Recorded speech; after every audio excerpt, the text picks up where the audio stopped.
Hey guys, how you doing today? It's me, Kelly. So really quick, I'm coming in to talk for a second, but this is going to be the Arteza background paper.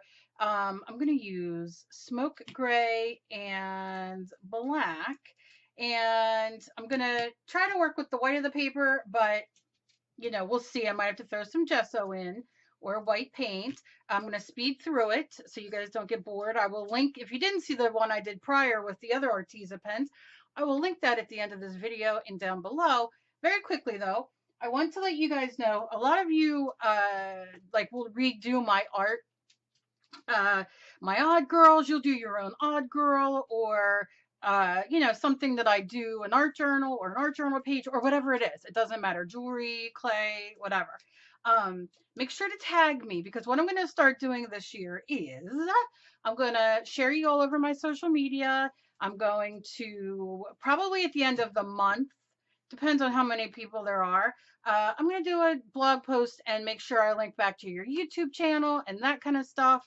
So yeah, so if you guys do that, make sure you let me know. For those of you who do my do similar things of art like I do, like odd girls and um oh gosh, all kinds of stuff, but you don't have a YouTube or you don't have Instagram or anything like that, I'm gonna figure out what to do in place of sharing you around. I'm probably still gonna put your picture of what you did at the end of my video when I do the shout out. So make sure you do that. And without further ado, we're gonna begin.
let me know what you guys think. I love doing these. I really do. And these markers, apparently, it seems like they come to life the more they sit. Like do you know what I mean? So the gray, let me grab the gray real quick, because it wasn't working before. Seems to have come back to life. So that's pretty cool. We'll see how that goes. And I hope you guys enjoyed this. If you did, leave me a thumbs up. I'm going to have a bunch of these for sale in my Etsy. Now I'm going to put up prints that you can download and print off whatever way you want. You can go to like your local Staples, Office Max, those kind of things. I think even Walmart does them now for like 10 cents a copy, and you can get it on laser and on good things. Or you could just print them off and use them. You know, I've used them a million times after I print off in art. But yeah, have fun with them. And that's about it. I love you guys so much. And as always, please be kind to each other. You never know what battle somebody else is fighting. Give me a thumbs up if you enjoy these, and I will see you in my next video. Bye, guys.